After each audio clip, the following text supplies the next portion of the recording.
Might as well start the recording. Okay. Boom. Here's the map, and here is everybody in the party. So, you find yourselves in the barbican of the gatehouse. Again, you've got about a 180-degree view down the mountainside, and you're able to see everybody that comes through the path up to the front of the gatehouse. The 4 horses that are in the stables are still making, a light bit of noise, but they have... I'll just keep going, right? Doesn't matter. Okay, there he is. The horses are still making some light sounds, and the 2 dudes that you've killed Brachus, and you have killed Jabarl. Carol is captured. She's low on health, hit points, and bleeding. And Silene has run away over the bridge, which is labeled H7. So you have 1 prisoner in your possession. You're up in that H6 room. There's a small fire burning in the fireplace that obviously they were using to keep warm. And the current hit points of everybody that I have, and feel free to object if you think I got it wrong, but my notes are Todd Chad, I have 57 max, 11 current. Sir Dick, 63 max, 27 current. Florida Man, 36 max, 23 current. And with that, the play is in your court. As you hear the screech of a dragon somewhere high above.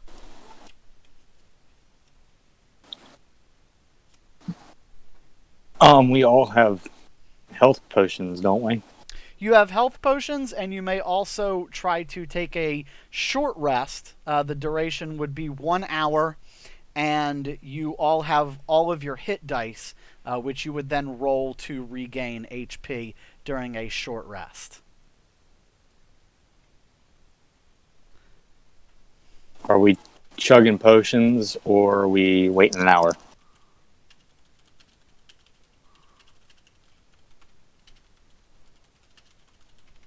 I'll chug the potion. Yeah, I'll chug. All right. The downside of potion chugging is that you each only have 2, and I believe Todd has already used 1. And they heal for, what is it? 2d4 plus 1 or something like that? It's not a ton. But you guys... then I guess I'll save the potions for the...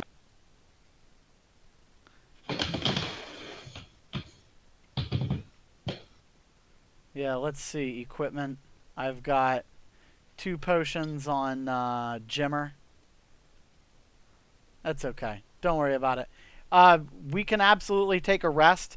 The prisoner that you have, Carol fucking Baskin, is she's not particularly pleased, and she says she pleads with you again to just give her horse and let her go. No. Fair. Fine. Can I dig without her?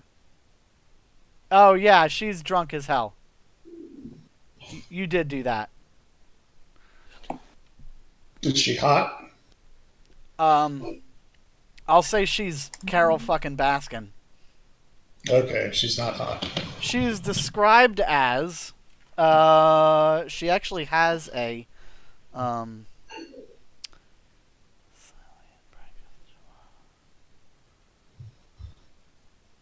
a muscular woman with black hair and cold eyes. She hails from Icewind Dale far to the north. A lifetime of sunless days and frigid nights falsely taught her that cruelty is natural, not evil. She speaks few words, but is armed with a biting sense of humor. That's such a dumb fucking character block. Yeah, for some reason I was imagining the witch in Conan the Barbarian. Yeah. It's fucking Carol Baskin, man. Hey there, all you cool cats and kittens. So, What yeah. are we gonna do with her?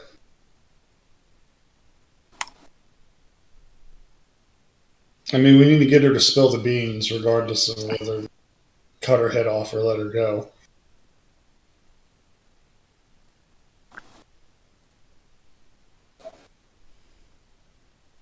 All right, Carol. You see that guy over there with the big dino dick? I don't want to have to hint as to what he's going to do with it to you, but you might want to tell us what's going on upstairs. All right, look. She's a little drunk and, like, has to choke back a little bit of vomit. And she says, like I told you, we were here to steal whatever hoard the dragon has. He's got, I don't know, it's a dragon, so he's got to have gold and shit, right? So we were here to steal it. I don't know where it is. We were waiting for the dragon to leave, but you guys came barging in here. And now, I don't know if you can hear it, it sounds like you woke him up and he's flying around. So, you know, we should either run or just hope that he doesn't come in here. How hurt is she? Quite a bit. She's not going to die without medical attention, but she's pretty beat up. Can we recruit her? Maybe? You can try. She doesn't really feel like fighting much. She wants to run. She's one of those drunk people. Yeah, you also got her drunk. So, she's also drunk. Well, whose idea was that? Ours. Me. That's kind of my thing. This sort of thing is my bag, baby.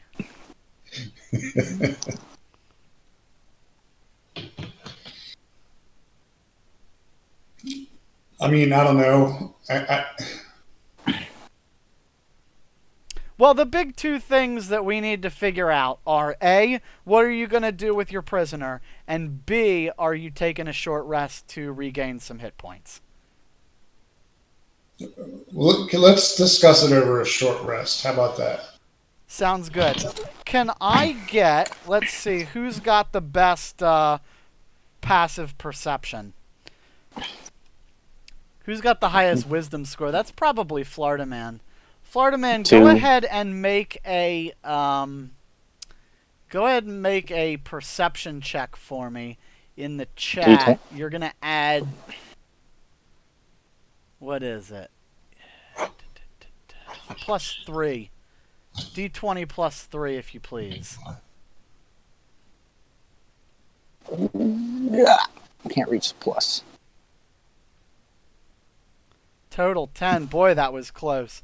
So as you are kind of walking around during your rest, a little bit of downtime, it's quiet.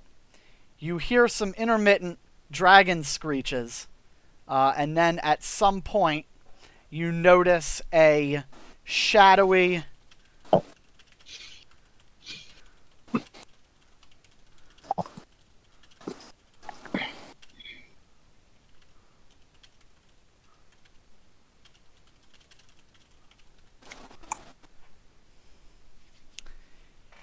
a lone rider kind of trotting slowly, obviously on a mount of some type. You can't see too well through the fog and the frozen mist, but it's obviously some rider approaching the gatehouse. And you seem to remember that there were 5 stalls in the stable and only 4 horses.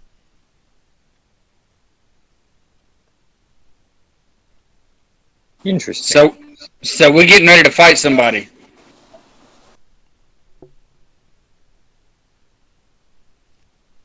Or recruit them.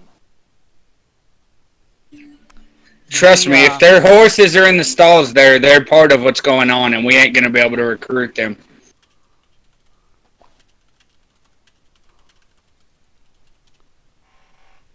So the rider approaches to long range, which is 120 feet, which is, if you look on the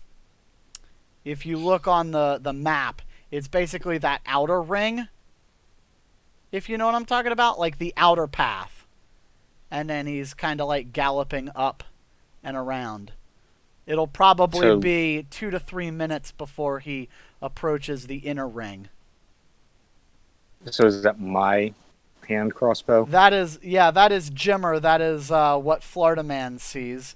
While we do this, I want everybody to let me know how many of your hit dice you would like to roll, maximum of 5 each, to regain hits. Todd and Sir Dick, each of your dice are D12s. And Florida Man, your dice are D8s. So what? Is there a benefit to not rolling them all? If you wanted to take another rest later and try to regain more. Like, if you only had a little bit of damage done to you, you might want to save 1 or 2, but based on what I'm seeing here, you guys are all pretty weak.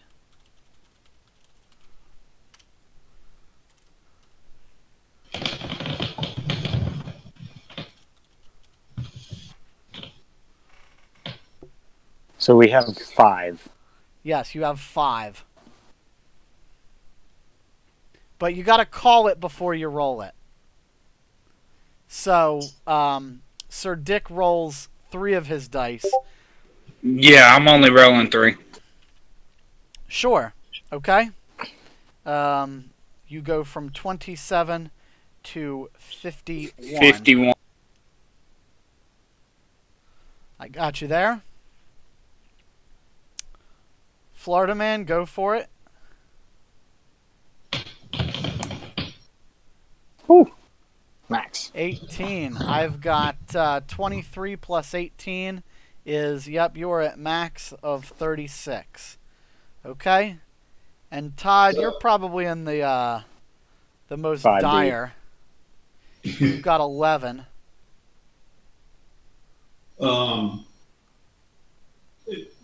If I roll all 5, does it screw us if we want to take a break? Or do I just don't get to regain more health after you rest the next time. Does that make sense? Yeah.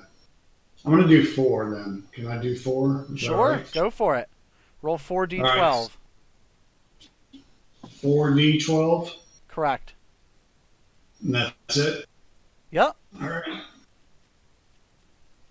34 plus 11 gives you 45. So, good rolls. You guys have some HP. You're not absolutely tanked. And that would be Florida Man's choice of what to do as he sees a shadowy rider approaching.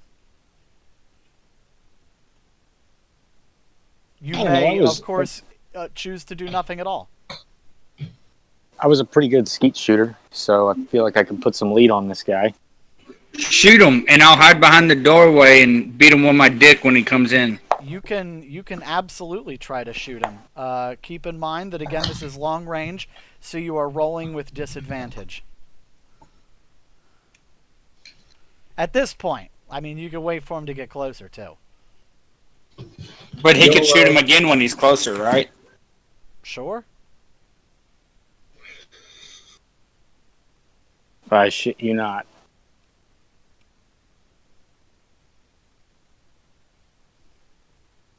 Okay, now roll it again, because you have disadvantage.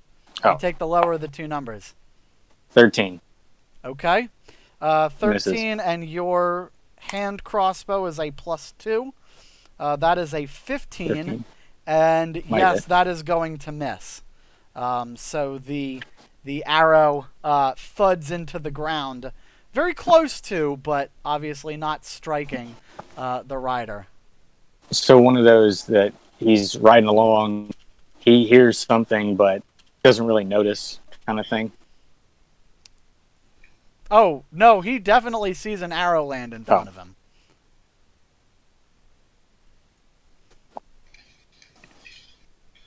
So what's he doing? He giddy ups, and he's charging up the path now at full speed, which is So like one of those, hey-ya! Yeah, kind of whapa serpentine. He's riding serpentine.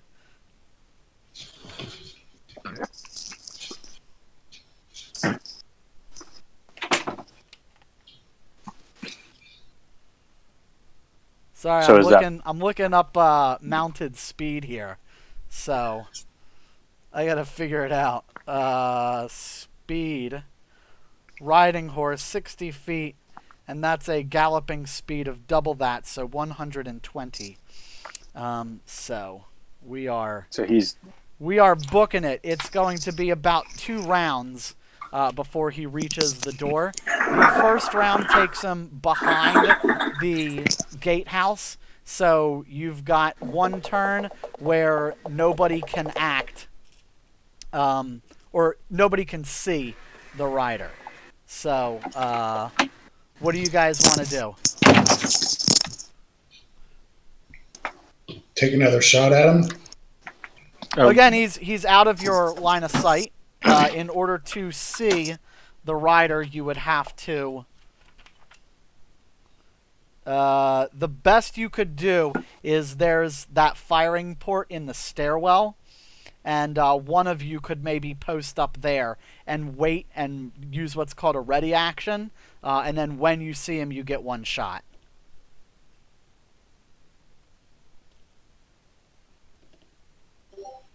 I guess I'm going to ready up.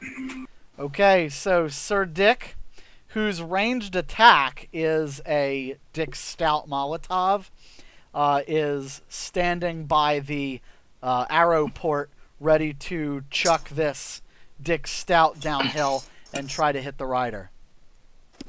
He readies an action, and so he's prepared when the rider comes into view. Florida Man spends his turn reloading his crossbow. Todd, do you want to take any action? I don't think there's anything I can do, right? Well, I mean, you could, go and get ready to brace against the door, or, I got you. what do you want to do? You've got 6 seconds while this guy runs around the backside. I need a place to hide. Well, not to hide, but to ready up myself. Sure. Are you running to the front door, or are you just going to stay kind of in that stairwell next to the door to the stairs? I'll ready up at the door. At the outside door. Yeah. Okay, you got it. As the rider comes around the corner, Sir Dick, it comes into view. Go ahead and make your attack for me. It'll be a D20 plus 5. And just to be clear, I put myself in position to be able to hit him after those guys hit him, after they shoot him, right? Yeah, well, as soon as the rider reaches the door, you're still on the inside of the gatehouse next to the stables. You're standing ready at the doorway. All right, perfect. You were supposed to hit. Yeah, this is Sir Dick making an attack. Womp womp womp. Where's Sir Dick? You're on chat. Oh, okay. I'm sorry. You're right. I wasn't. Yeah, I've rolled. So, yep. The Molotov misses and shatters next to the rider, and I guess I gave it away. And you see the plume of fire come up. And when the plume of fire illuminates the rider through the mist at close range, Sir Dick, you recognize your former companion, Ragnar the Barbarian. Impossibly, as you may imagine, after having watched him fall to his death before, the illumination of the plume of fire, it's almost unmistakable at a range of 20 feet. Even moving as fast as he is, he quickly gallops out of your sight.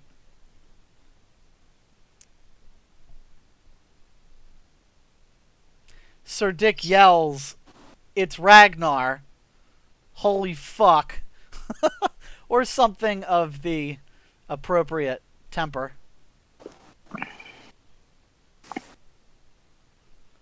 Todd Chad has no idea who that is. Ragnar's gonna think we're cheating on him.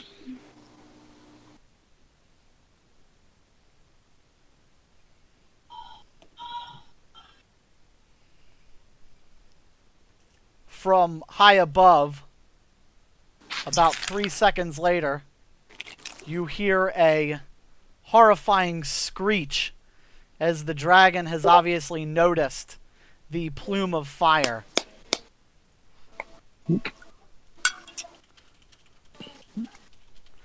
Well, that's not good.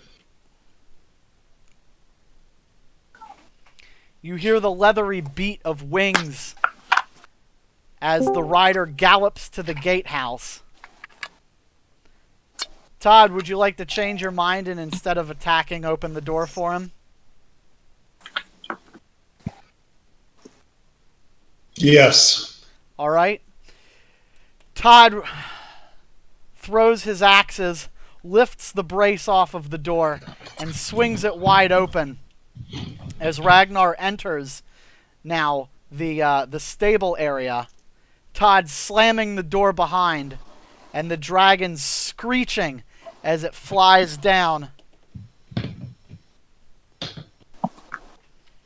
The dragon now is outside of the gatehouse, and time for happy reunion is cut short as the dragon makes a blast of breath spraying into the windows. The entire side of the gatehouse is engulfed in breath. I need Florida Man, who is standing in the Barbican. And I need... I will roll for the door. What I gotta roll? D20? Yes, I need you to make a Constitution saving throw. 9. And then you add your 2. So 11. Constitution. Oof, that's an 11. You take... That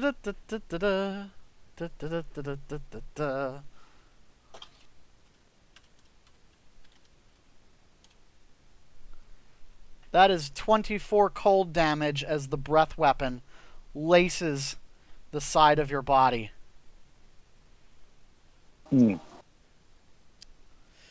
I have you at 12 hits. Oh. The dragon then screeches again, and he yells, "I see you in there, my tasty morsels. Come face me. I will devour you." And then you hear the beat of its leathery wings back off, ascending and moving over to the upper parts of the castle, whereupon it finds its roost and it screeches once again before growing silent. Ragnar, now in front of you, atop his ghostly, spectral steed. The four of you reunited, and the prisoner, of course. which one of you fucksticks shot an arrow at me? Sorry. You should be. So Gentlemen, it's good to be back.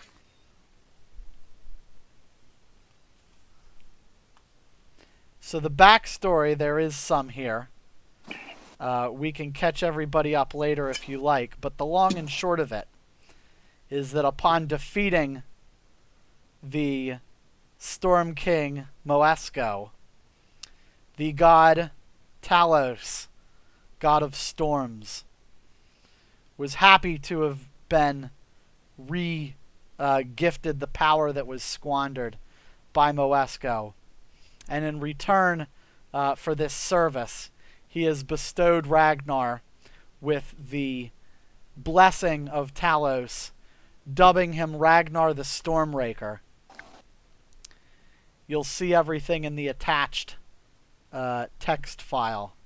I definitely recommend reading it real quick. I will cut and paste it to the chat because I already put it in there. formatting. Good grief, that's awful. Oh no, your message is over 2,000 characters. Yeah, I already it's put just, it in as an it's attachment. It's just formatting.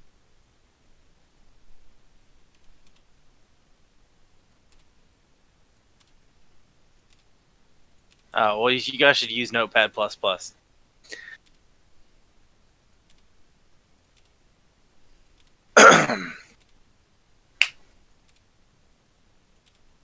So, Awesome.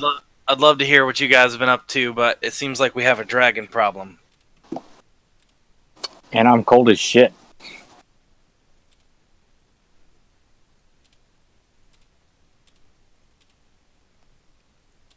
Florida Man, go ahead and roll me your other hit dice to regain what you can. I believe you have 2 left. Yeah, I gotta find the 8s though.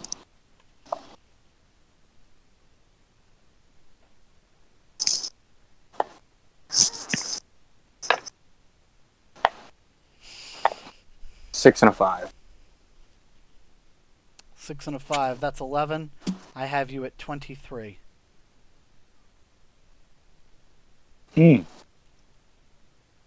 Wait.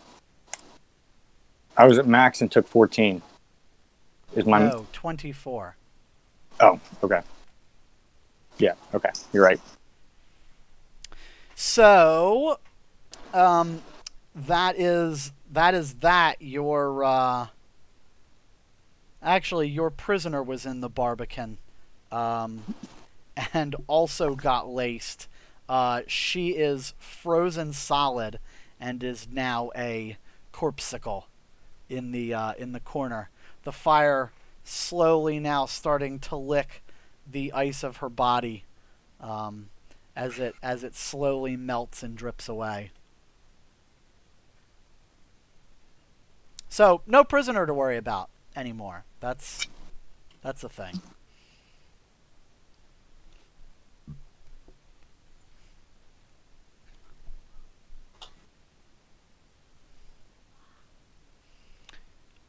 Would you like to pursue the dragon into the castle, or would you prefer to try to take a longer rest period, or what? I would like to go ahead and cast Augury to see what we ought to do. Sure. Talos answers, and you are required as part of the spell casting to give a specific plan that you would like to try to accomplish. Well, boys, I think we should go upstairs and confront the dragon and put that bitch down like the little bitch he is. But we'll see what Talos has to say about it. What do you guys think? If that wasn't the point, why are we even here? Sure. So Good again, point. the more specific that you can be with your plan, the more Talos will be able to tell you whether it's a good idea or bad idea. So do we want to try to be sneaky? I mean, he already knows we're here. Well, I got this thing with a Dragon Slayer longsword that murks dragons, and Okay. this spell called Booming Blade. So I don't even have to be within 15 feet of it. Okay. Not that really gets me out of its range, but I can run up and do that a little bit. So how about Sir Dick and I distract the dragon, and then you sneak up behind him like a sneaky little bitch and put a blade barrage up his cloaca. Or its conch. Yeah. Is that specific enough, do you think, Troji? Sure. Okay. Talos's what do you call it? Face, visage flashes in your mind, and he says, "It could work. Your bard is a dumb man, and he is not sure of foot. He may slip, for the dragon's lair is covered in ice. However, it seems as if he will be able to land at least one strike. Will it be enough? I can't guarantee." And I get bonus actions with that weapon too. So Do you? Can I go ahead and start my rage? or I get +1 bonus. So Yes, correct. Yeah, you don't get bonus actions. Your rage lasts for 10 rounds, so I don't know that you can get to the dragon within that period of time, but, you know, feel free. You can wait. Nah, I'll wait. You want.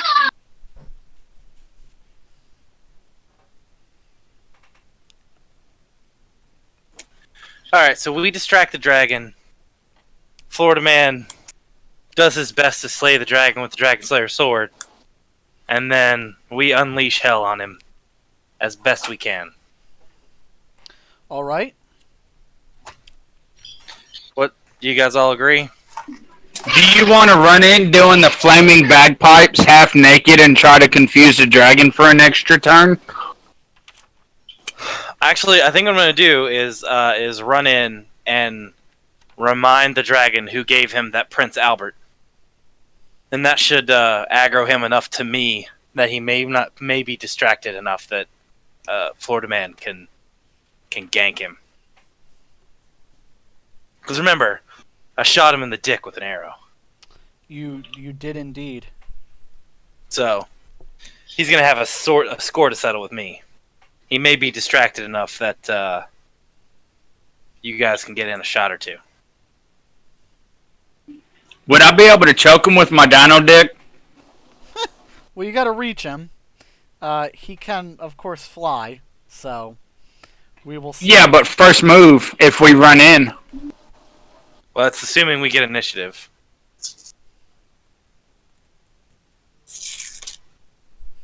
All right. Let's do it. So, as you all steel yourselves in preparation, you open the outside door to the Barbican, and there's in front of you a stone bridge spanning a 35-foot-long gap between the gatehouse and the main fortress. It rests 50 feet above the trail, which passes underneath of it, and it is edged on both sides by 3-foot-tall stone railings with castlements along them. Crenellations. I was about to say, are the castlements chocolate covered or are they like wintergreen? Wintergreen crenellations. This is an ice fortress. Okay. Mounted to the fortress wall, fortress side, north of the door is an iron bell with a short rusty chain dangling from it. The door stands ajar, the crossbar from the inside visible on the floor. There are some fresh footprints in the snow leading across the bridge presumably left by Silene as she fled from the fight earlier. Can I ring the doorbell? Absolutely. What say my team? Don't ask. I mean, If you're gonna reach up and ring the bell, then reach up and ring the bell. Yeah, I'm gonna reach up and ring that motherfucker. Upon ringing the bell, you hear the iron bell give out a low, rumbling tone. And from the top of the fortress, you hear the dragon screech and yell, "Come and get me, faggots!"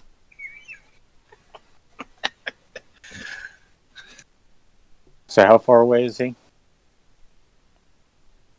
He's up above you, somewhere on the roof, perhaps. Like Can you 60 post? feet up? Can you post a little bit more of the map so we can get a better picture? I could. The problem is that there are some secret doors, but I don't know if they're of any real consequence. What I'm going to do is just post the whole damn map and then basically say fuck it to the secret doors, because I've read through the module and I don't think it really adds anything, Also, we're So- not going to use any secret doors. right? No, we don't do that. We're going straight to the top.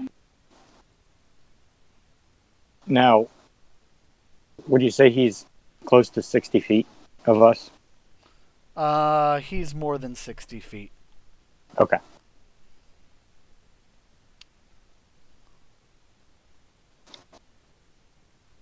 Tell me if that's good and readable or not. Alternatively, I can maybe hurt. Well, now it's upside down. But So we Nah, we are that's not currently good. at H8.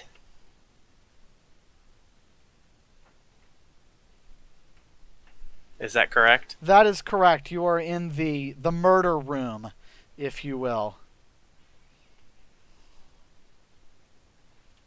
All right. If you So know we what, need if to- you know what those are. I mean, got one, right? So I think I know. Yeah. So let's charge into the next room. I mean, the dragon wants us to come to him, but like, since when do I listen to fucking dragons, right? Exactly. Let's make him come inside the castle, where he will not be able to fly the fuck away, and we can end his shit. Tim can pee on his corpse. Daggone, man. You're just gonna do that. I was already peeing.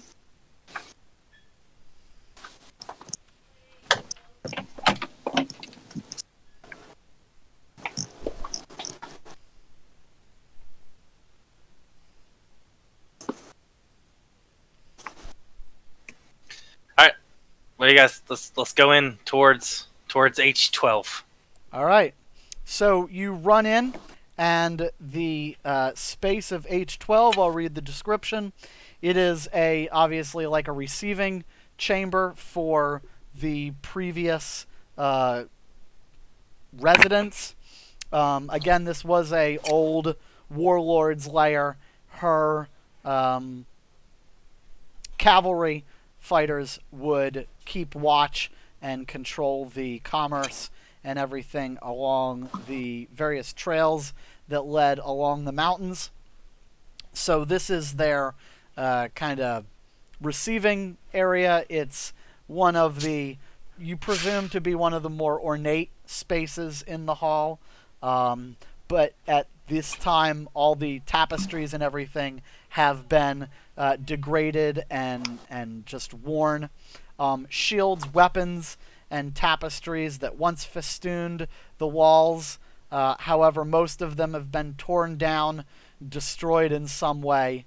A dozen humanoid skeletons in rusty armor lied scattered about the debris.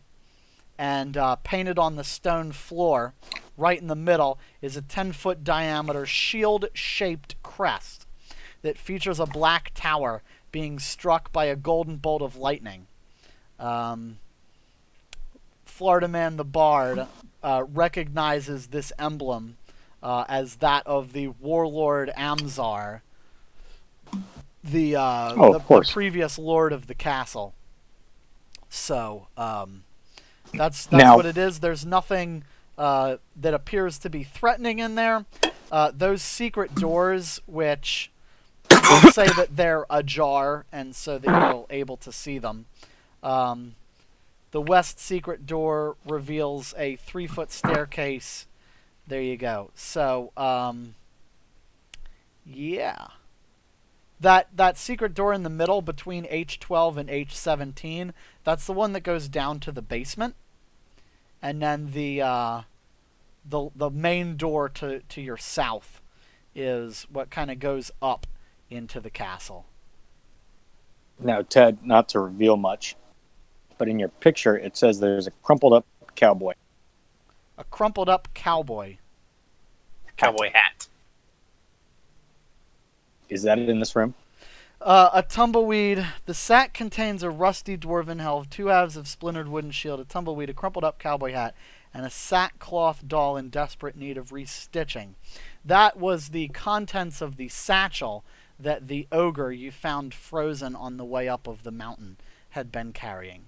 So nothing of value, and don't worry about reading too much into the GM notes. Believe me, I am taking all of it with quite the grain of salt. Kind of wanted the hat, so.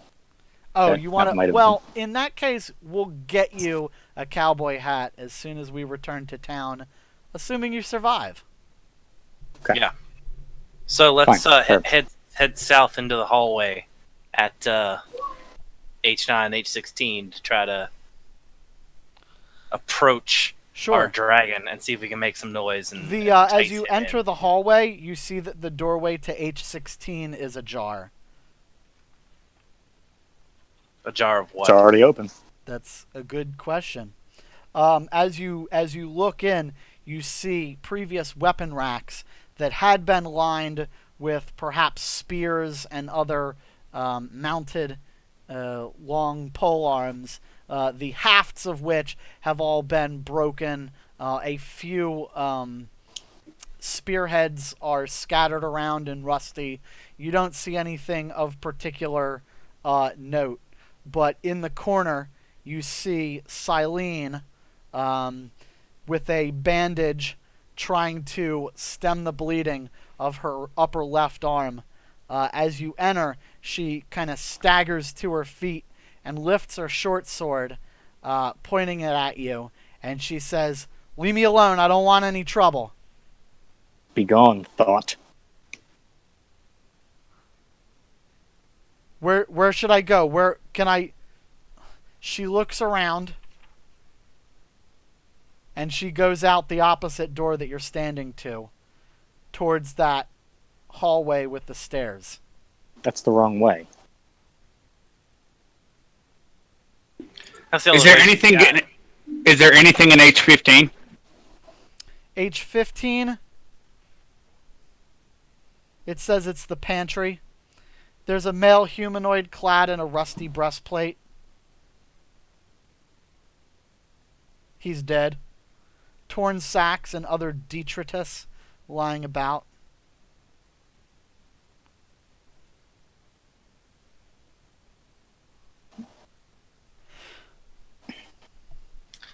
I guess we're going to be following her upstairs. Sure. Yeah. As you enter the hallway, you see the stairs to your north, and you hear the door to H14, which is the little kitchen there, and you hear her footsteps running through the kitchen, presumably and perhaps back to the bridge. All right, good. Don't have to worry about her. If on our way back she kills one of us, I'm going to be really pissed. But that's beside the point. All right, are we headed upstairs? I guess. So if we go upstairs, that will be the roof, right? That'll be the roof. That H15 place is enclosed. That is the main tower over which pretty much you can survey the entire mountainside. And there is a broken down, the door to the outside has been broken. And, yeah. Is there any reason to go in the basement? Maybe. Maybe not. I can't tell you that. Let's go to the basement first before going upstairs. All right, let's go to the basement. Sure. The undercroft is deathly cold, chiseled into the lintel above each of the 3 doors that lead from that center chamber of H21 is the word crypts in common.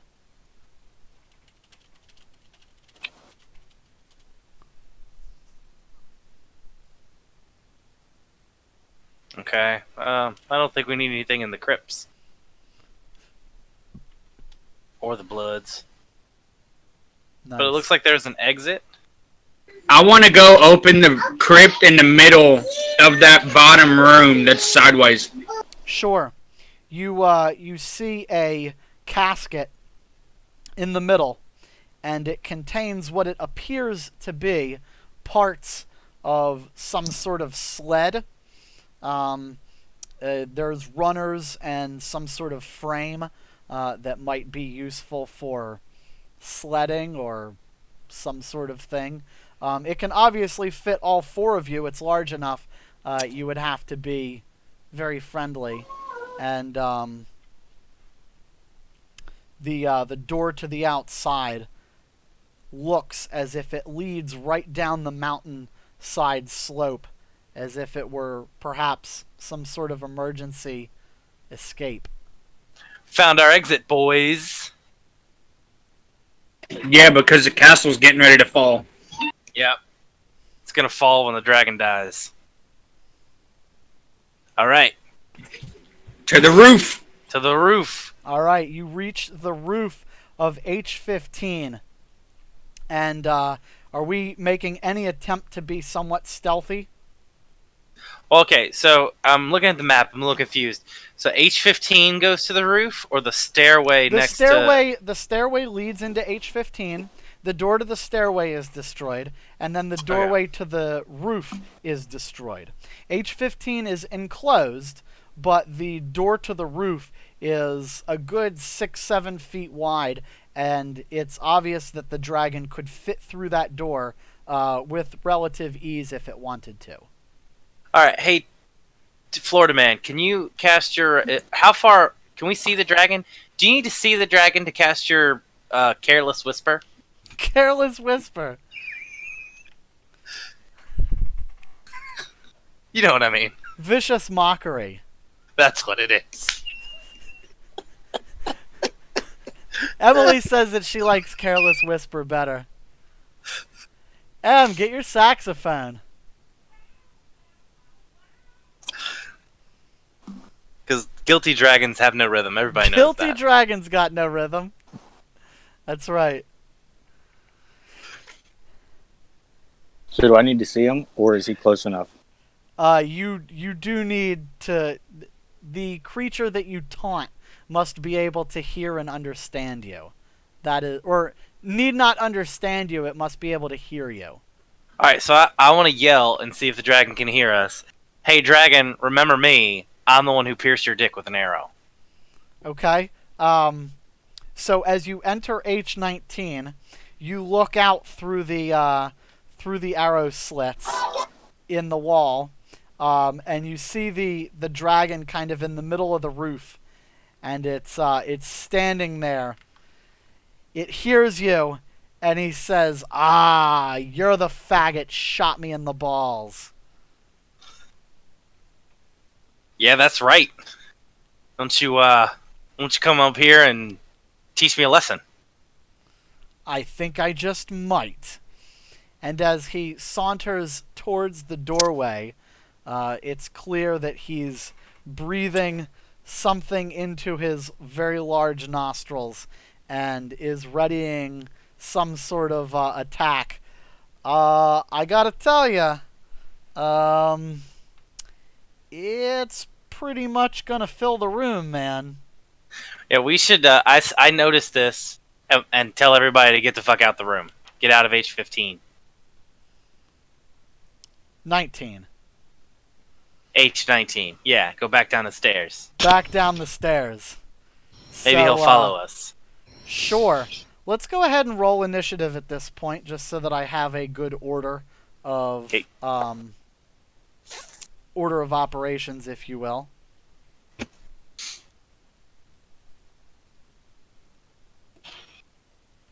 Initiative. My bonus is Might be 0. Might be 1.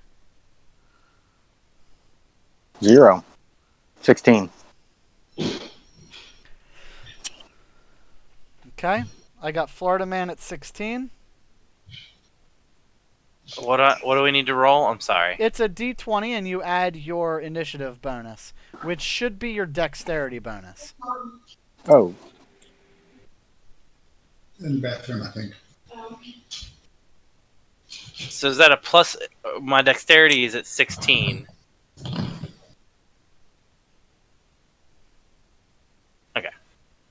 No, your dexterity bonus, but that's okay. I've got you at 15.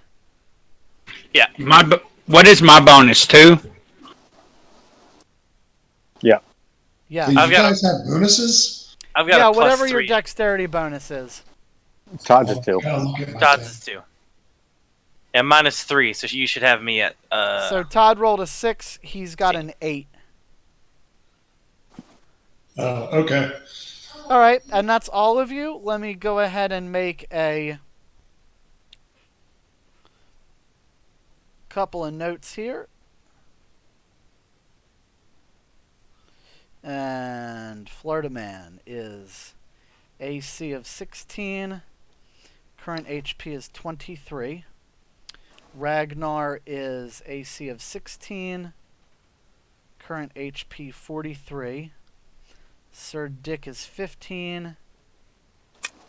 Current 51. And Todd is 15. Current HP of 51. I want to rage as soon as I can, by the way. Okay. So, let's see here. So, Florida Man wins the initiative and is able to perform an action. Again, you guys are inside. The dragon is outside. But you are obviously within shouting range. Florida Man, you're up first. I can't do much. You other can do than your party- careless whisper, homely. My vicious mockery. Yes. Officially now called careless whisper.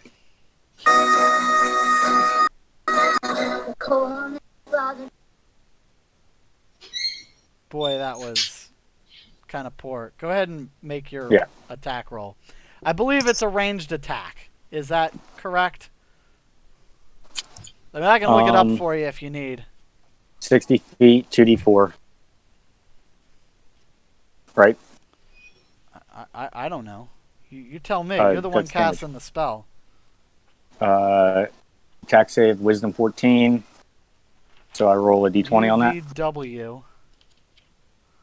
Vicious mockery. Unleash a string of insults. This spell's down. If the target can hear you, it must succeed on a wisdom saving throw or take psychic damage and have disadvantage. Okay.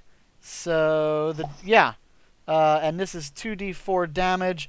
The dragon must take a wisdom saving throw. So, let's see here.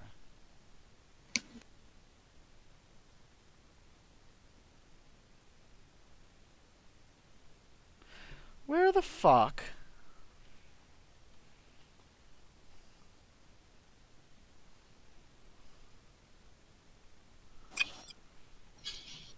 is the dragon's fucking... Because it's a wisdom throw.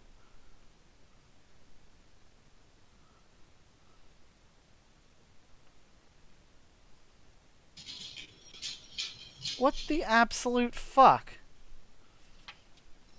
Because I am looking for the wisdom. I know it's not that smart, but I want to know if it's 0 or 1.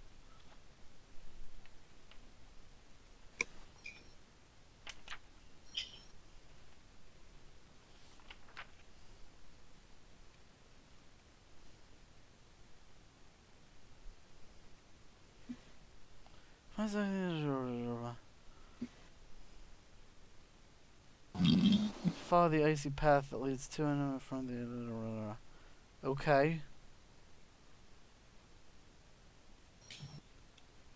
What the fuck?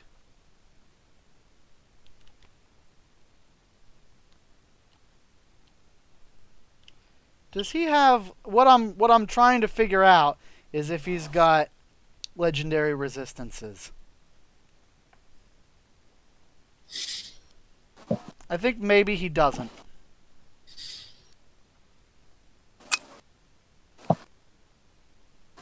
I don't see it anywhere. So, if it's not in the fucking book, he doesn't have it.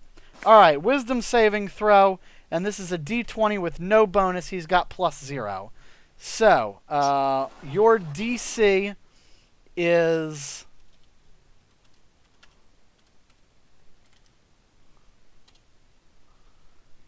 greater than or equal to 14? What's your spell DC? With the wisdom saved? Must succeed on a wisdom saving throw. Yeah, what... Okay, so your spellcasting feature is charisma, and you get to add your bonus. So that's a +6. It's 8 plus 6 is a 14. So if I look at spells, it should have... Yeah, see, if you look at spells on your character sheet, it'll have save DC. So all spells are cast at 8 plus your feature bonus plus your proficiency bonus. If you're proficient in that spell, that'll hit. I need you to roll me 2d4 psychic damage, please. 4 and a 2. 4 and a 2. That is 6. The dragon takes 6 damage. There you go. And he screeches in pain. He has, what is it? Disadvantage on the next attack roll. It makes before the end of its next turn. Got it.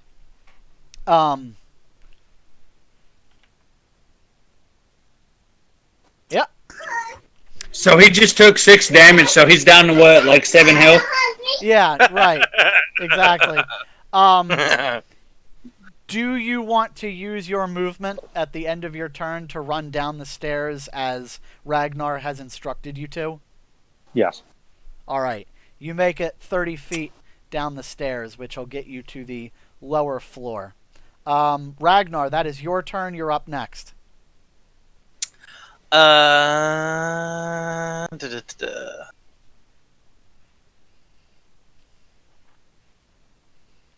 I am going to run down the stairs. Okay, you're not going to do anything. You're just going to run? I don't think I have anything to do. Let's see what you've got. You've got your short bow. Am I in? Can I see the yeah, dragon? you can make a shot out the window. You're within range. Can I lightning bolt the dragon? You could do that too. I would. Let's see here. 100 feet long, 5 feet wide. Yeah, I don't want to like give you any meta ideas or anything, but the dragon believes that he is at great advantage here. But revealing that you've got some sort of fucking nuke might change his mind. True. All right, yeah, I think I'm just going. I'll make a shot with my short bow. There you go. Are you going to use a broadhead or a bodkin? Armor piercing or extra damage? You have armor 20 of piercing. each. All right. Armor piercing. Go ahead and roll a. What do I have you here with? I've got you with a 1d20 plus 7. That will I believe that does not hit. That does not hit. Yep. Sorry, not high enough. It's okay. So the arrow clatters harmlessly off of his scales, to which Cryovan chuckles and bellows out, "You cannot hurt me! I won't let you shoot me in the balls again, you fool!" Okay, I want to spend the rest of my turn to run down the stairs. There you go. You run down the stairs.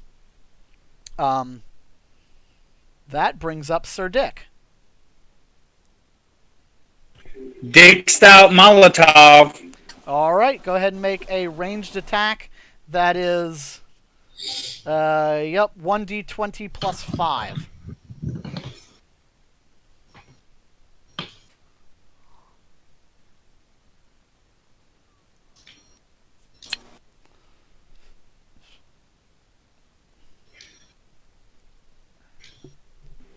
Is 18 good enough to hit? 18 will hit, yes. Oh, I didn't even notice that you rolled that. Okay. Yeah, that'll hit. Go ahead and roll damage for me, 1d4. It is, of course, fire damage.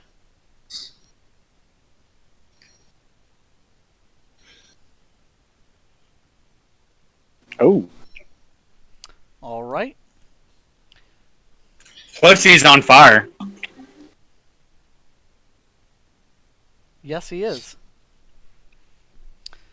He's not too pleased about that, but he persists forward nonetheless. Are you going to stay there, or are you going to run down the stairs? I'm gonna run down the stairs because I just lit a fire under his ass. All right. That brings up the dragon's turn, and Todd is still standing at the top of the stairs, of course. Yeah, Todd would like to not be standing at the top of the stairs. Sadly, I don't know that you have a choice. Okay. Todd, you're, All three of us are like, "Run, bitch!" Can I try to grab him on the way down or something? you can use a shove action and try to push him down the stairs. He might get hurt. I'm gonna risk it. Risk it Yeah, for you the don't have to biscuit. worry. Go ahead and make a melee attack on Todd. It'll be 1d20 plus, I think you're plus 6 or plus 7. And this way, you won't have to worry about your illegitimate bugbear child. Unarmed strike plus 7. 14. It's 15. Yeah, his AC is 50. Wait, 8. Oh, I see. It's 8 plus 7. His AC is 15, and I presume you're going to want to couple that with your Tavern Brawler grapple. So you're able to, on your way past, you throw Todd bodily down the stairs as you run away. Todd is going to take falling damage equal to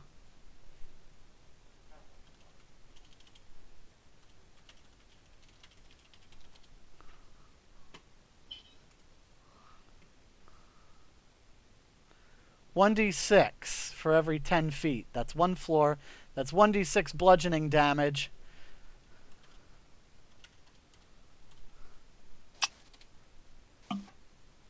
So I've got Todd taking 4 damage here. But what we're going to do is we're going to assume that this is so angry to Todd that he begins to rage immediately. So he'll take half damage from that. Todd, I have you at 49. All right. And that puts the whole party at the bottom of the stairs, to which Cryovan... Now here's where I am a little bit curious. I don't think the dragon can fit down there. I am looking to see if it says anything.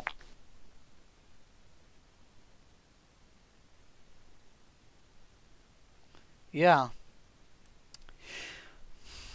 Cryovan can't fit down that stairwell. He unleashes his breath weapon and fills the stairwell with frost. And let's have everybody make a reflex save versus DC 15.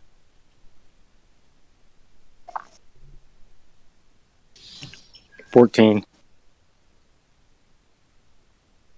I type in?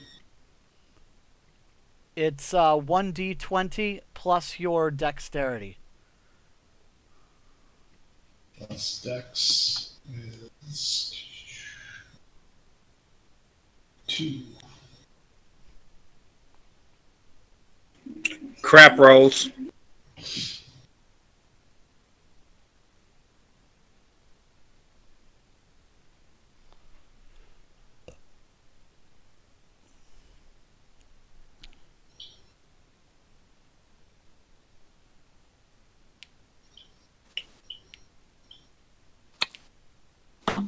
Okay, I've got a 7 for Sir Dick.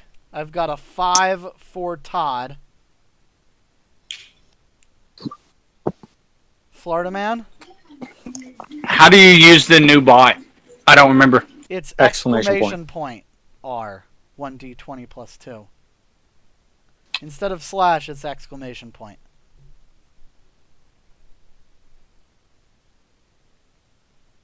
I rolled a 14 with my dex as -1, so that's 13. Oof. Feels bad. Although, I believe, do you have, because you got to look at your skills. Do you have, what do you call it? Not athletics, it'll be, acrobatics. Okay, 0. yeah, plus 0. Still, 14 is less than 15, so you are, unfortunately, Cold. every single one of y'all got caught in the blast.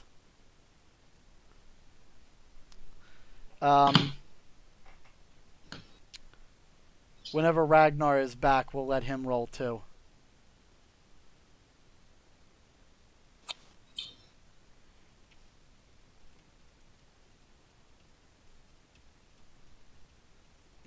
It's because I'm not drinking tonight. What's wrong with you? I've drunk a lot every night for the last, 2 weeks. Same. I'm trying to cut back and save money. It's fair. Even though I did buy that natural light lemonade beer, it was pretty good.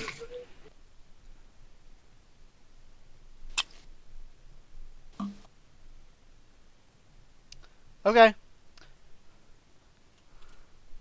Roll 1d20 plus. Let's see, what's his bonus? Got to be at least 2. His is 3, I think. His was Acrobatics, higher yeah. than mine. Acrobatics 3. There you go. Let's go with that.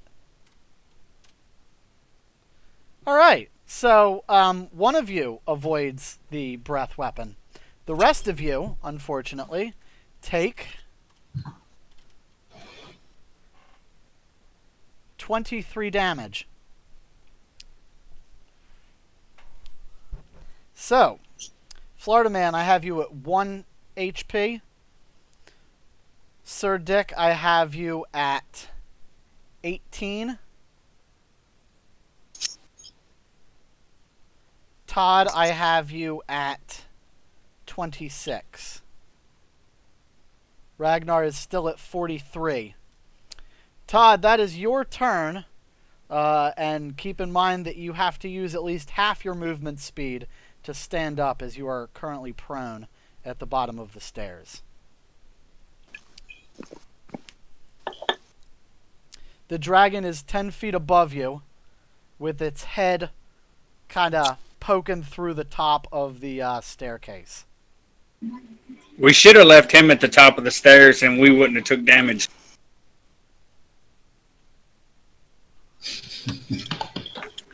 That'd be a good distraction. You being digested. Man, and then I realized how much sense that made.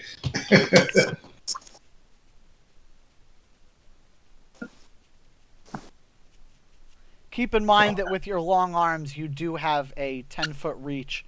You would only need to walk up a couple of stairs in order to get a hack at that dragon head. All right, let's take a hack at the dragon head. All right? YOLO. Sure. You begin your rage, and we will make a full attack, which is 2 attacks with your battle axe at +7, and 1 attack with your offhand, also at a +7. So, in any order that you like, go ahead and roll 1d20 +7 3 times.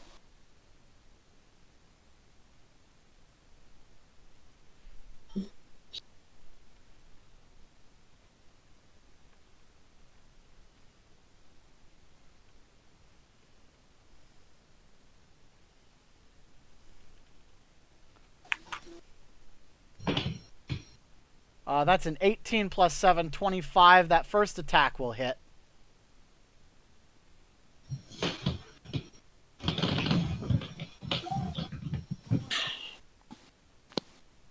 Go ahead and roll your second and third attacks for me, if you please. Instead of 1d20, you can do 2 or 3 d20s. Yes. Yeah, you can just roll them all together. So, Yeah, go ahead, roll 2d20. I'll do the math.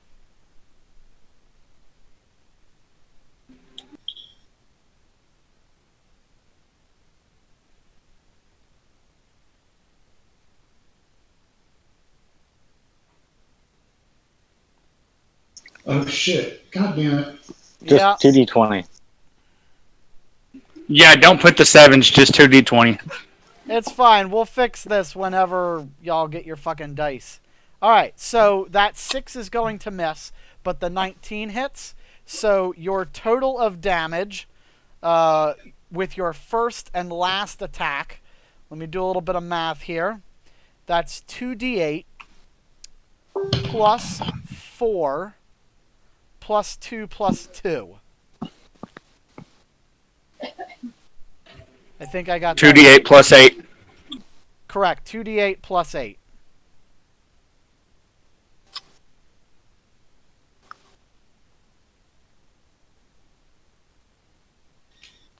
$15. Okay. Not great rolls, but it is what it is, man. All right.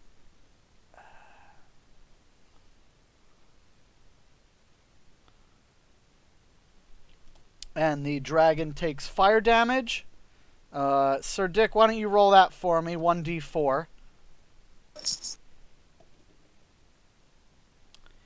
And he does succeed in extinguishing the flames. So the fire that's burning on the side of the dragon does go out. That brings us to the top of the order, which is Florida Man, who is at 1 hit point, at the bottom of the stairwell, freezing fucking cold, and with the dragon kind of sticking his head out into the stairwell 10 feet above him. So, as my action, can I, Cody Harris style, chug both of my healing potions and then make a cantrip? And run away? That's too many actions. That's 3 actions. It's 1 potion or 1 spell for a action. Cantrip. Cantrips are still a full round action. Yeah, cantrips are still spells. It's a full round action unless it says otherwise. For example, Booming Blade is cast as part of a weapon attack.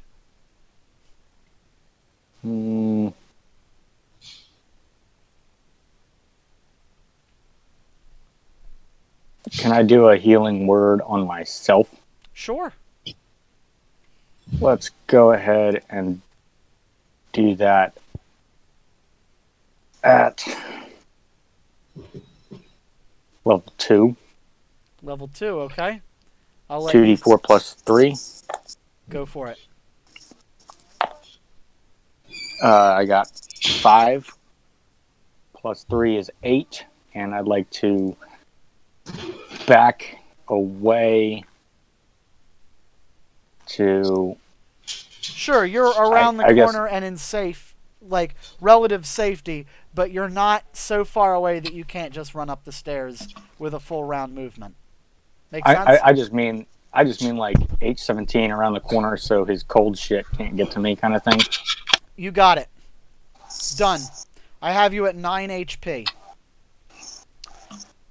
It then being Ragnar's turn, you're at the bottom of the stairway with full health. He said he's got a screaming baby to play for him, but I don't know if he has any input on what action he might like to take.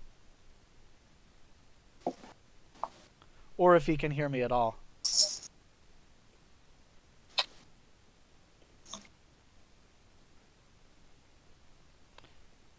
I will presume that he can't hear me.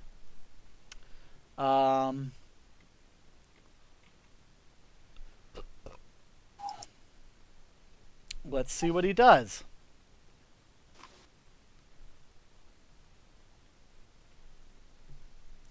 He's got that really long weapon. He does. What we're going to do here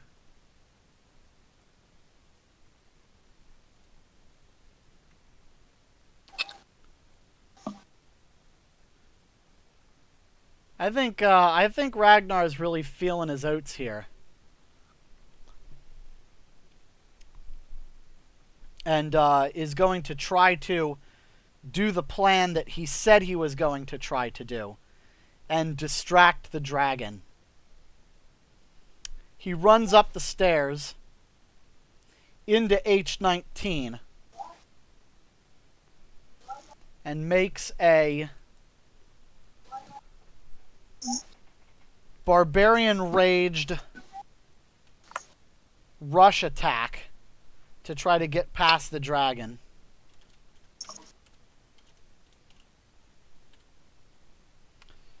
Which is a success. He gets 2 attacks now.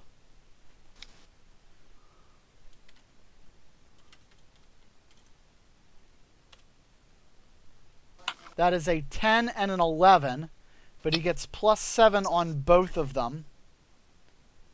Both of those attacks will hit.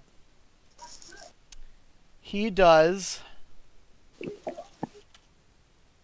2D. Let me find his sheet. I had it here. That is 2D 12 plus 6 plus 4 for the rage damage. 23 damage to the dragon. Unfortunate on that one, but 12 evens it out.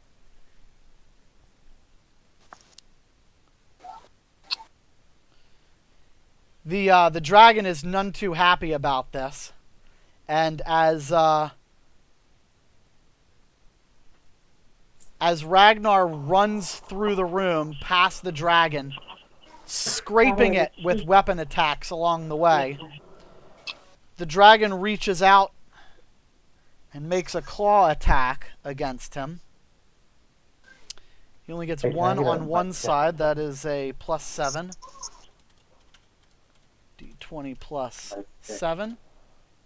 Oh, that's going to hit. And he takes... Come here, you.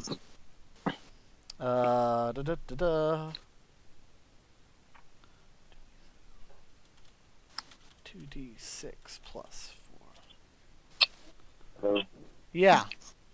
So, Ragnar, I went ahead and played for you. You take half damage on that. I have you at 35. So, what just happened is that, true to your word, you are going to go and be the bait. You run up the stairs, past the dragon, you shove it out of the way successfully enough for you to squeeze through the door. You make a series of weapon attacks along its body as you run past it, hitting it twice for 23 damage. The dragon gets an opportunity attack, lashing out at you with its right side claw, raking your body for 16 damage. I have you at 35, by the way. And you run to the other side of the room and square up against it. Electrical energy bristling from your fingertips along the shaft of your lance.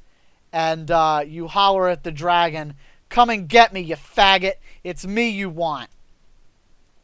The dragon roars and turns around to face you, leaving its back to the door.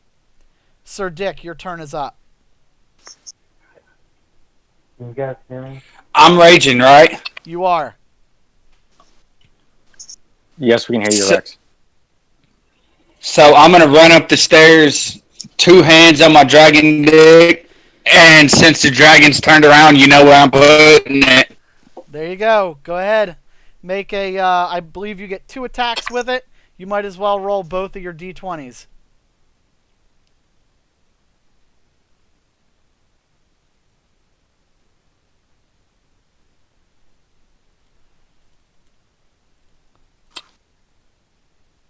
Let's see, 2d20. The 1 misses. The 4 you get a +7 bonus on, so that is a 21. That'll hit. Go ahead and make a damage is 1d8 plus 4 for me. Plus 2. 1d8 plus 6, excuse me.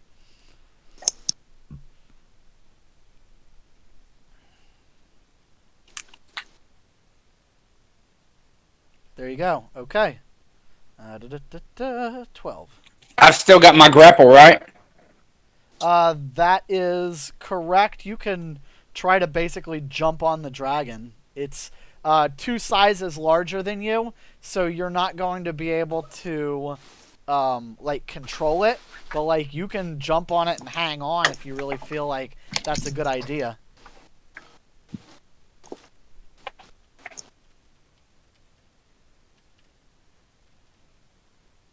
Unfortunately, that's going to miss. So, no grapple for you. You try to grab it by the balls, and it kind of kicks your hand away. That brings up Cryovan, which is the dragon's name. Did I mention that? It's a We figured it out. very intelligent name for a frost dragon, really. His breath weapon does not recharge, and he's very angry at Ragnar, and he comes at you and he makes 3 attacks. Each of them are +7 to hit.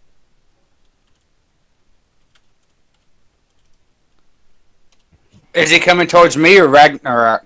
That is Ragnar. The first one is a bite attack, which at 20 should hit. The second one is a claw attack, which at 21 should hit. The third is another claw attack, which at 13 should miss. The damage, and I'm going to roll them individually because they have to be halved, rounded down, so it could make a difference. We have, let's see, 2d10 plus 4. What type of damage is this? That is piercing, which you have resistance to. So you take 5 damage from the bite. I have you at 30. You take cold damage from the bite, which you are not resistant to. I have you at 25. And you take slashing damage from the claw, which you are resistant to.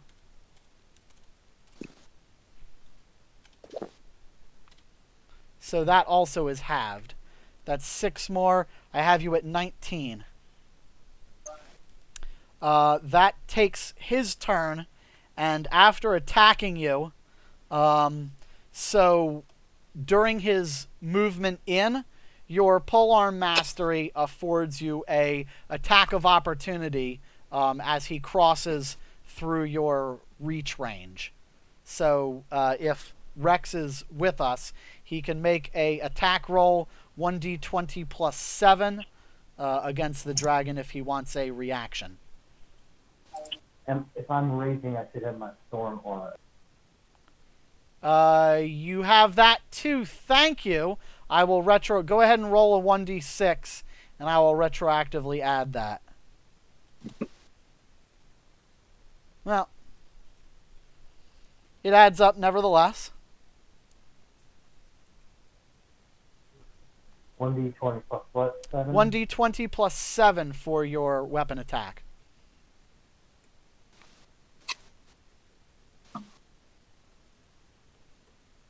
That is not going to hit, unfortunately. And then at the end of the dragon's turn, he's going to use a little bit more of his movement speed, and he's basically going to back up so that his rear half is sticking out of the door to the roof.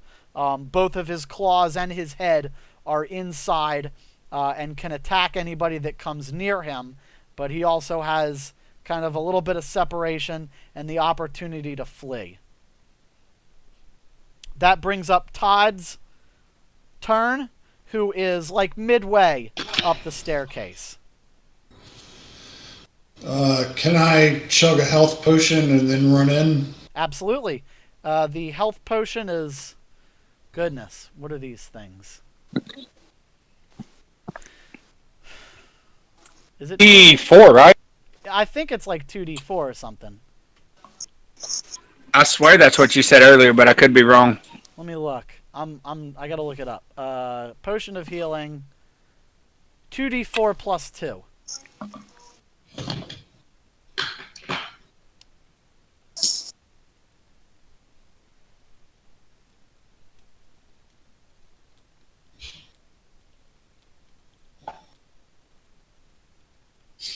That's 8. I have you at 34 hits. And you run in. That consumes one of your attacks, but you can still make 2 more, one with each axe if you want to. Yeah. Am I in range to attack his dick? No, it's sticking out the back side of the of the castle parapet, or the onto the roof. You can't quite see his dick. All right. Well, let me go ahead and attack him. So, slash R. Yeah, just go ahead and make 2d20 as the rolls, and I'll do the math. They both have 7 to hit, but they do different damage. Yeah, but I have 3 plus 7s, right? Correct. But you only get 2 attacks because you chugged a potion. Oh, so only 2 plus 7s. It's just roll 2 d20s. Doesn't matter. I'll do the math. All right. So the 7 plus 7 is going to give you a 14. That misses. The 10, however, gets a plus 7. That is going to hit. And go ahead and roll 1d8 damage for me. 3. You got it. That brings us to the top of the order. Florida Man, you are up. You are on the floor below with 9 hit points, and your turn is up. So he basically can't attack me, correct? Not from where you are, correct. But my range on a spell is 60 feet. Can I cast a cloud of daggers? On a point you can see. Okay, I believe Cloud of Daggers requires line of sight. I'll look it up, but think of something else, just in case it doesn't work. Cloud of Daggers. Range 60 feet. On each side, centered on a point you choose within range. I guess it doesn't require line of sight. Let's go with... I I mean, It doesn't say. It seems doesn't. like a weird flex to me, but I guess it doesn't. I mean, if you just want to hit the door to the roof, like you've seen it, you know where in space it is. Now my question. Tell you what, I'm gonna give it a DC 15. Go ahead and make a check with your spellcasting feature of charisma as a bonus, and we'll see if you can hit it. Charisma +3. There you go. 20. So, yep. Did you really? Actually, I did. Okay. You successfully cast Cloud of Daggers on the doorway to the roof. Roll me a 4d4 damage, please. I don't have 4Ds available I right mean, you could now. do it 4 times, or you could do it in the chat.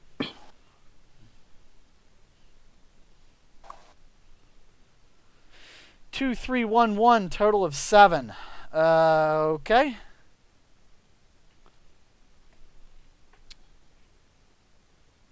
That's a shitty roll.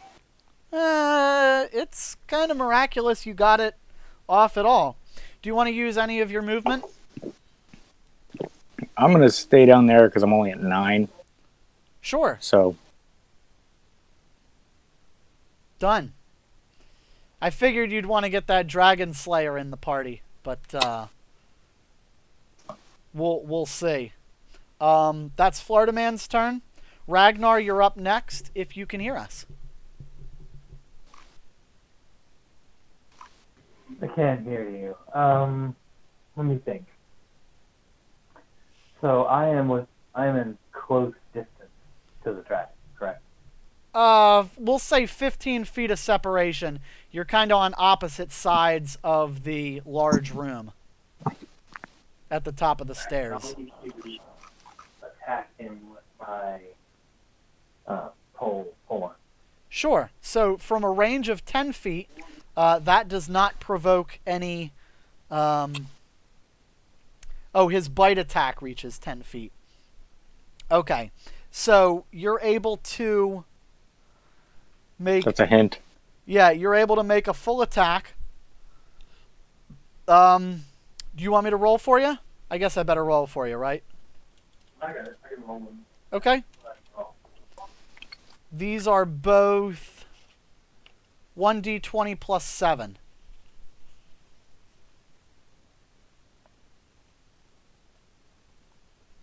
$13 is going to miss.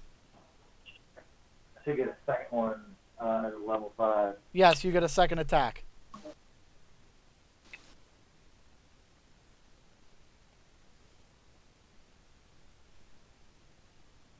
$14 is also going to miss, unfortunately. Can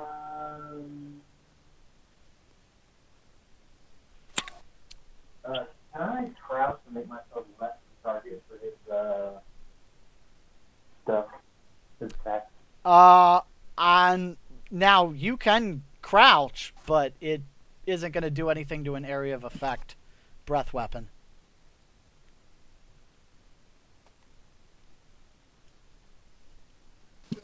Do you want to use any more of your movement, or are you just going to kind of stand there and square up to him?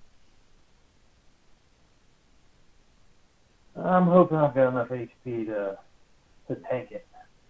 To tank one more, I have you at 19 hits. Do I have any? Can I take a health potion for that? You do, but you just used up your both actions. Alright, yeah, I'm gonna just square. Alright. We'll hope the dice are kind to you. Sir Dick, it is your turn.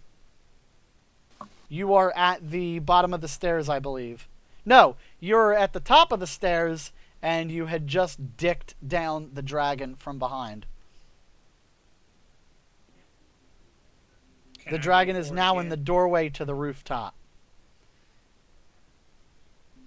Can I go forward again? Yeah, you can run up to him and try and smack him, or you can really do anything else.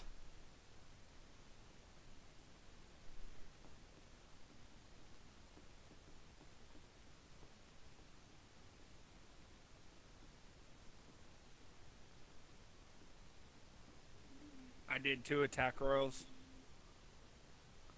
Got 5 and 20. I see. All right. Well, let's roll for the 20, which hits.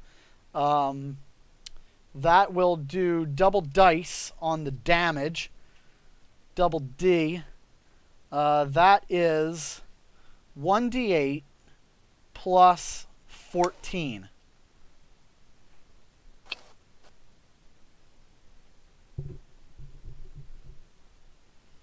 $19 bludgeoning damage to the dragon. All right, you whack the shit out of his noggin. He's not happy at all. Sir Dick, he turns his attention towards you, and here's the dice. This is basically going to determine whether y'all just get fucking frosted or not. His breath weapon does not recharge this round. Do I get to try my grapple on him? Sure, you're grabbing at what? That'll hit. What do you want to try to do? Plug its nose so it can't breathe in. Try to muzzle it.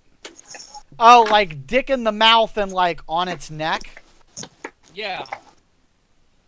I'll allow that. 23 will be successful.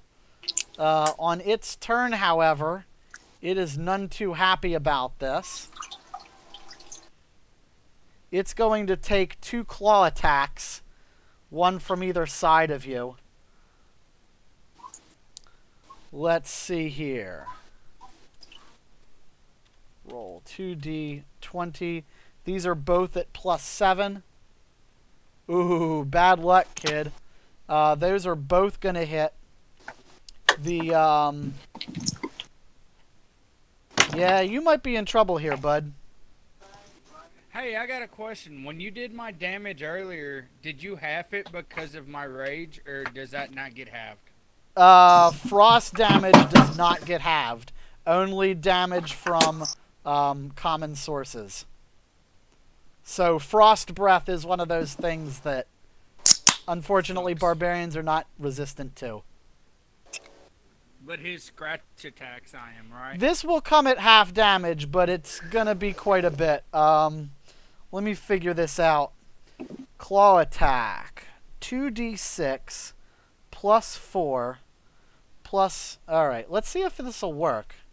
Roll 2d6 plus 2d6 plus 4 plus 12. So that has you at 0 hit points. He drops you down, and you are unconscious on the floor in front of the dragon, who backs up out onto the roof, and he says, "Come and get some more." Sir Dick, I'm going to need you to make a death save, and that's just a 1d20, and you're trying to get 11 or greater. All right, that is 1 success.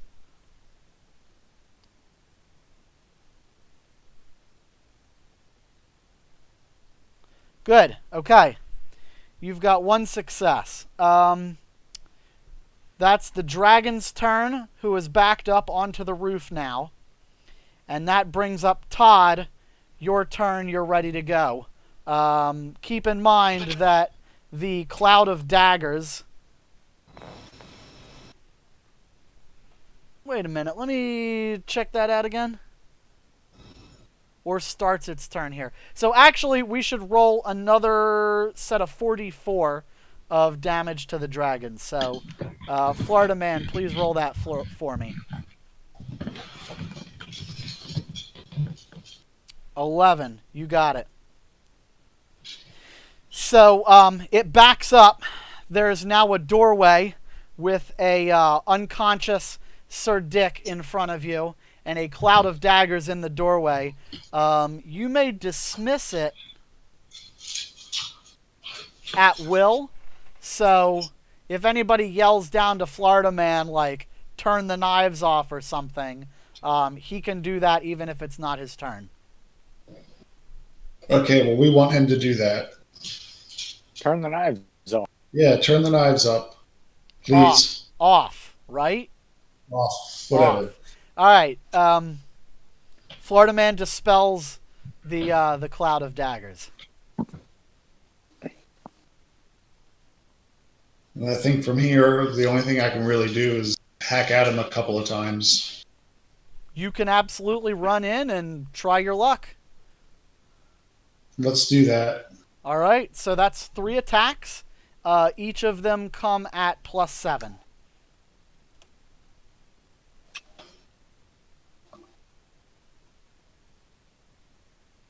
If you just roll 3 d20s, we'll just do the order. Okay, so you get an 11, a 2, and a 1. The 2 and the 1 are misses, but that 11 is going to hit. Go ahead and roll me damage of 1d8 plus 4, 1d8 plus 6, please. 11. Okay. Is his hit a 15 or a 16? Can you tell us, or is that... No. I Okay. don't tell you what his armor class is. That's kind of the whole point. I mean, you can but figure it out, more or less. nobody's rolled a 15 and nobody's rolled a 16, so 17 hits, 14 misses, so... That all is correct. All right. That's it for your turn, Todd. Florida Man, you are at the top of the order. You are downstairs. You are now... 9 health. Yeah, you're still pretty far away to where you might not necessarily be able to reach the dragon unless you sprint, take an action to sprint.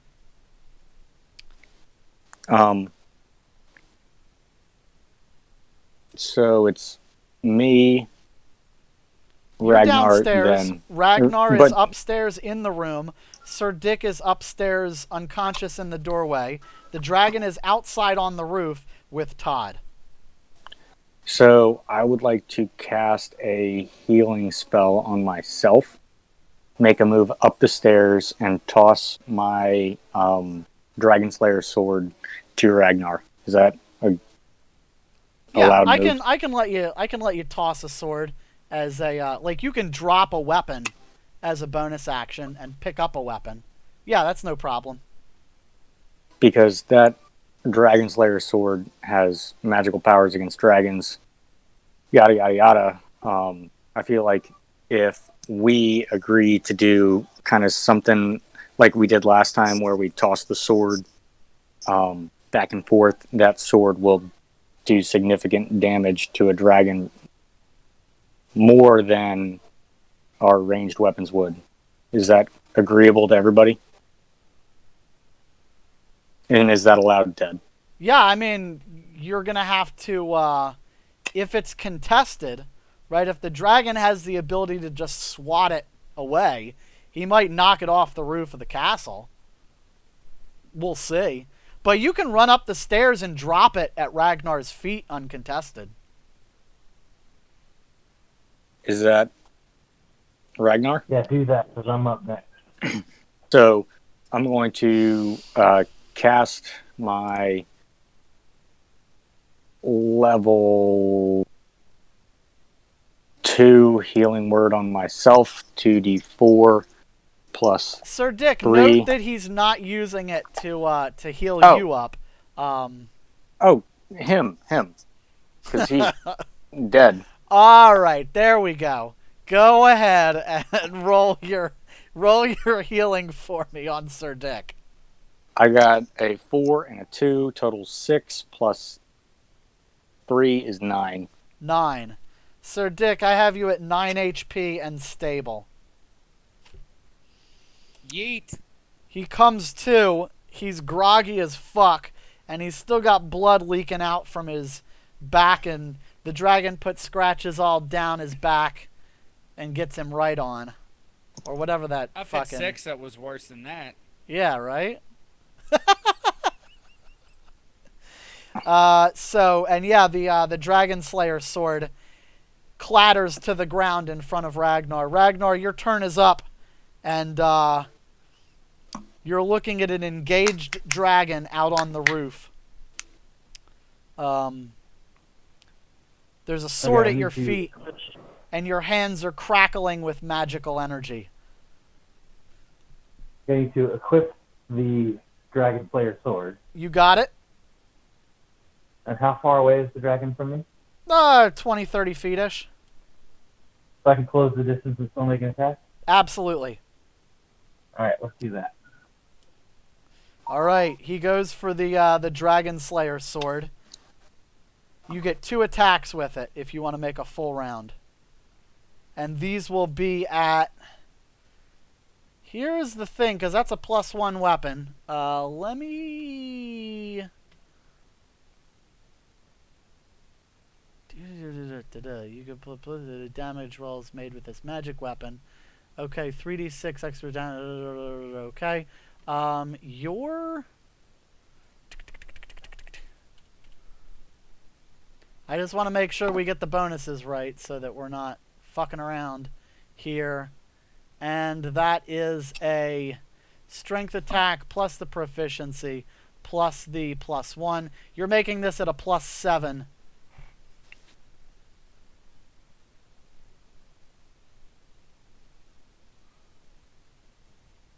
Okay, that'll miss. Go ahead and roll again for me.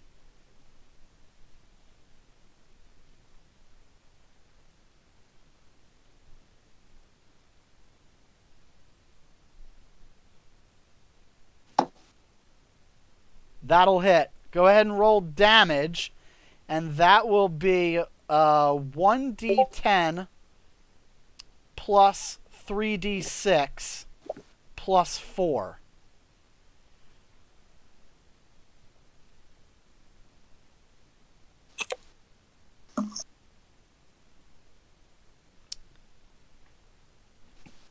Your first strike misses. The dragon rears its head back. Cold wisps of air floating out of its nostrils. It screeches at you, and you feel the chill of its breath on your face. Describe to me how you slay the dragon. I slice just underneath its neck to sort of burst the cold organs that it's charging up. Just shove that sword right under its chin, and and you see the blade jump through its bottom jaw, and you see the glistening blade of the Dragon Slayer slowly burn with a magical red, pinkish hue as its blood drips down the blade. Its eyes look at you in surprise.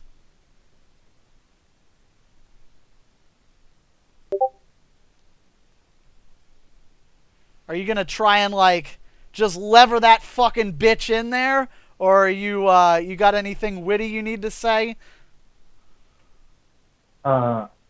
Actually, would it be possible to channel my cantrip through the sword, my shocking grasp?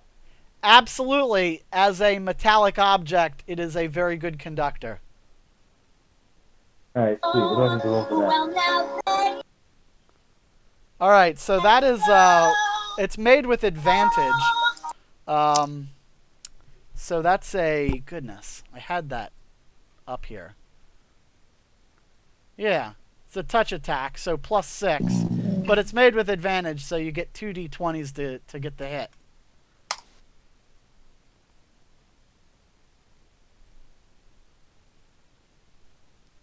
Oh, that hits, don't worry. Yeah, 17 hits.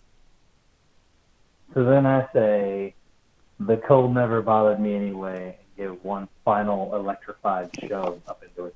The electrical energy pulses from your fingertips, shoots up the blade, and sparks erupt as the dragon's eyes slowly begin to swell and boil and pop. The dragon crumples into a heap its brain pierced, its heart stopped with electricity, leaking blood and bile from its neck wound. Its body was cold to begin with, but it's never moving again. The dragon is defeated. Sir Dick has been saved.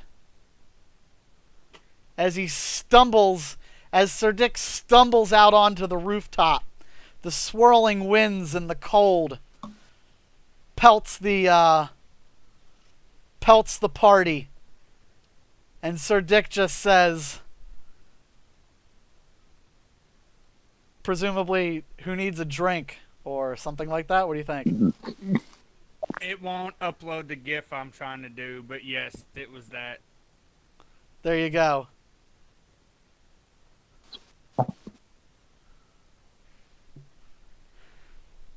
And then me coming up from the stairs, I'm like, whoa, guys, you killed it? That's cool. What happened?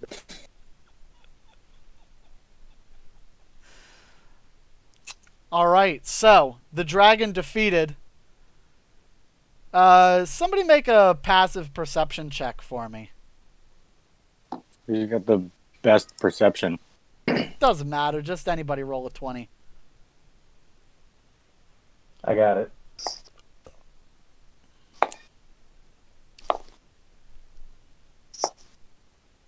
I got a 15. Sir Dick Nice. is out Real of it. nice. He's fucking out of it. Sir Dick just sits down and just starts drinking. Florida Man the Bard, as he enters the roof, looks down, points, and he sees a rider leaving the gatehouse on a horse. You presume that it might be Silene rushing off down the mountainside at a full gallop, as fast as her horse will take her.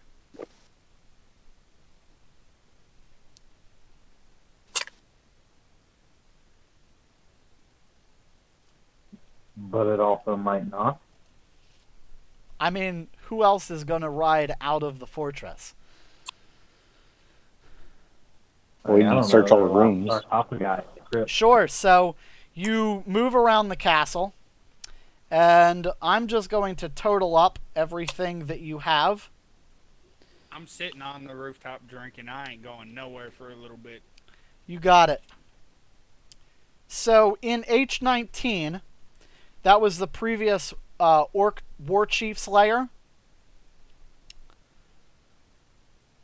All that remains of the previous War Chief is a severed right hand still clutching an axe.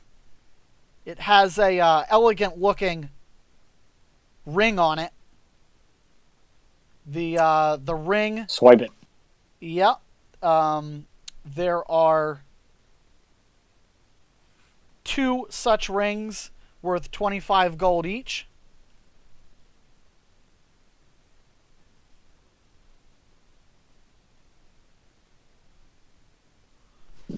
That's all in the War Chief's lair. Everything else is kind of scattered and messed up.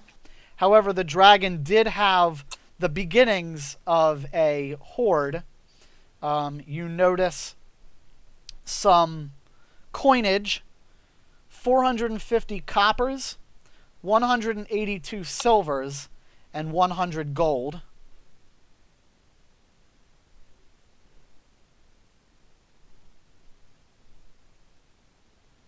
I want to skin the dragon and make like a medium or a light armor out of the dragon. Interesting. So you are scavenging the hide of the dragon, using the dragon slayer to easily cut its carcass. Taking care to scavenge, the largest pieces of scales possible.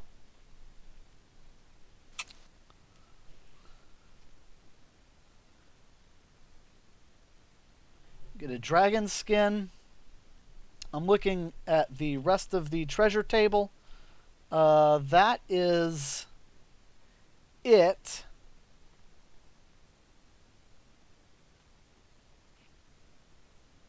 Rusty axes. Treasure, treasure, treasure. Ragnar, are you going to do your move? Guys, you know what? I'm gonna be honest. I've been to death and back, and it changed me. And Cryovan may have died like a little bitch, but I think that would just be giving him what he wanted, and I'll do what Dragon wanted. She's not going to pee on it or take the dragon dick? Nope. Okay. I mean, be my guest.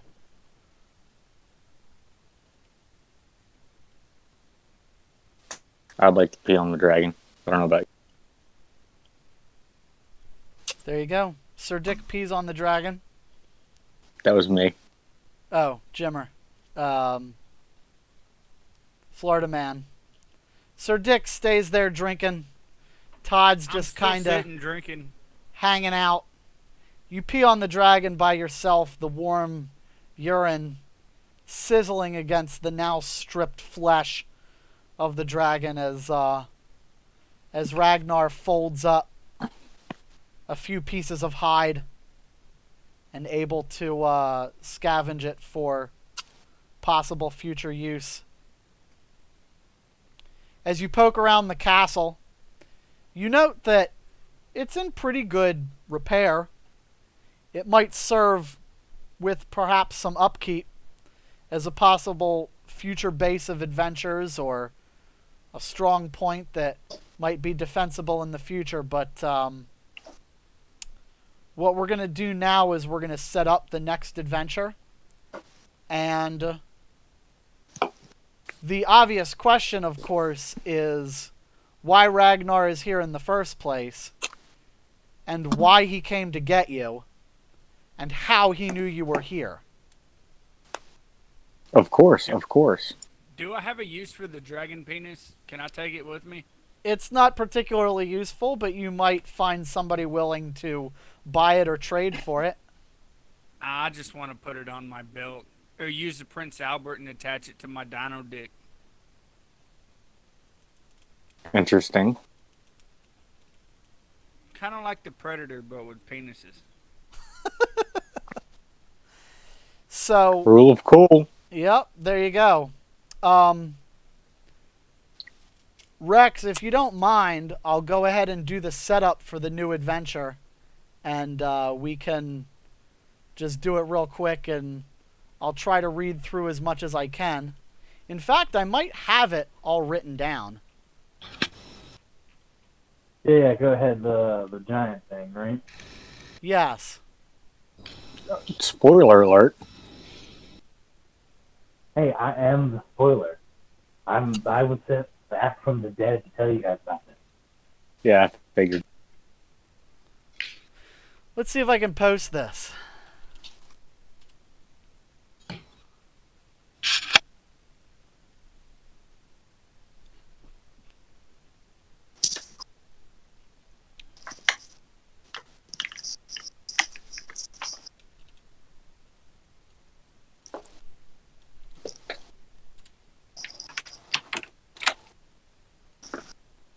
I'll give everybody a minute to read that.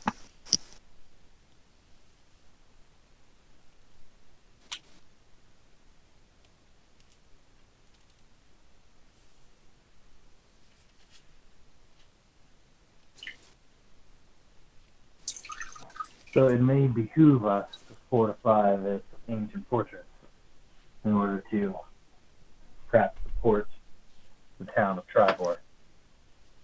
Yeah, you're probably going to want to at least take a long rest to replenish all of your spells and HP and everything. There was enough supplies in the gatehouse to...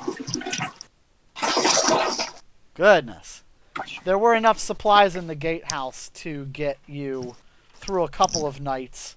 There are 3 horses remaining in the gatehouse, as well as the Stormraker's steed.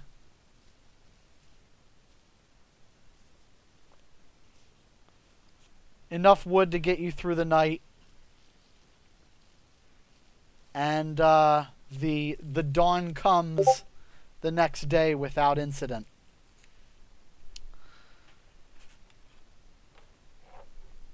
Do we need to do anything else before we take a break and come back next week for a new adventure?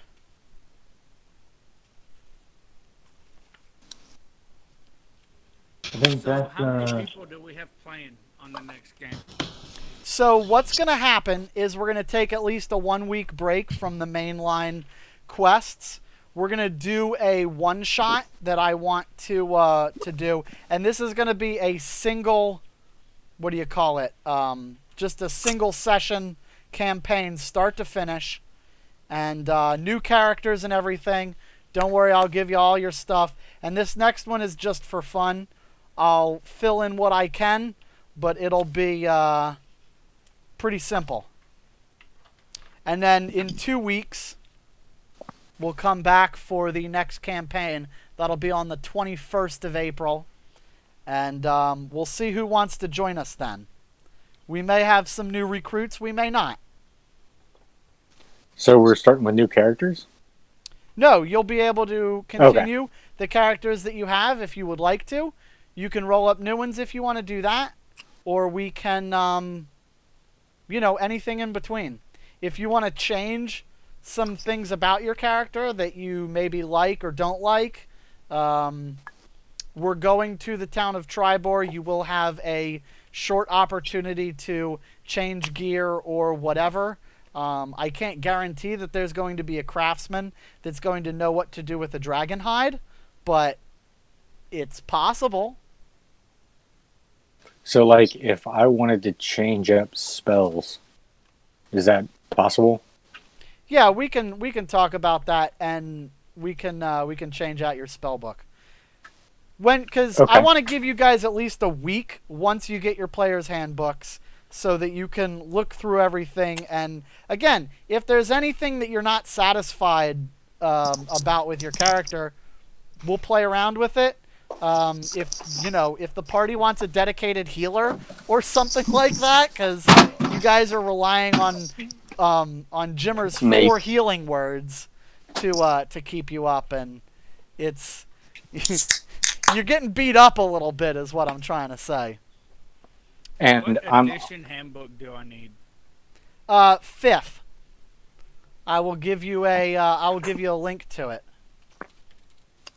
I'm honestly not going to get the book. I'm down in South Carolina, and we sent it to my house in Virginia. Oh, right. So I have no idea when I'm coming back. So, well, you can read it on D&D Beyond. I can read it online. Yeah. Everything is in D&D Beyond. So if you want to buy a physical copy, it's there. Or if you don't, then all you got to do is go to Sources Player's Handbook at the top. Mm-hmm. And this is the URL for it. You can read everything there. I like print stuff better, but feel free to read online if that's more convenient for you.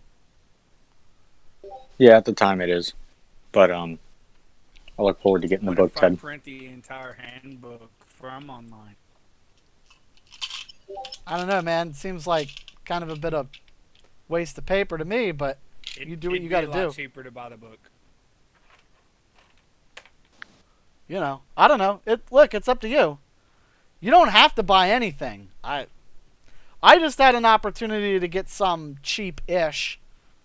It didn't actually end up being a whole lot cheaper, but it's fine. We helped out a local store, which is useful. That's all that matters. So, all right. If there's no other questions, I think I'm going to break for the night. Are we leveling up after this at least? Oh, you're getting level 6. Don't worry. Woohoo!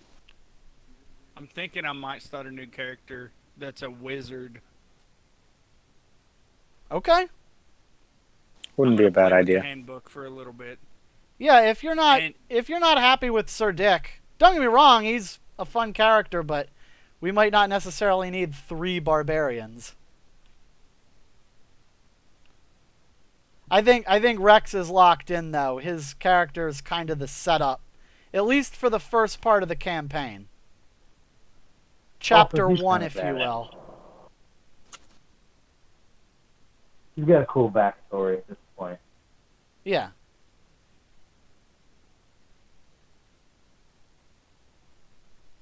All right. Well, I think we can talk about changing up my spell book a little bit. Sure.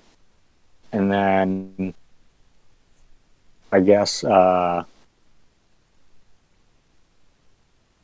so we're taking a week break until the 21st, but what are we doing on the 14th? It's going to be a one-shot adventure, and I can't even tell you the title of it because it would give too much away. But you're going to love it. It's kind of it's just for fun. It's again, it's a one-shot. It's a single-session campaign. It should run, I don't know, 3 hours plus or minus. About what we normally do. This was 2.5. Mm-hmm. It'll be about 1 session worth. So we'll And just roll for a new character. I will give you characters. Don't worry. Okay. Sounds fair. Sure. All right. If there's no other questions, I mean, don't get me wrong, you can feel free to plop it in the chat. I'll do the best I can.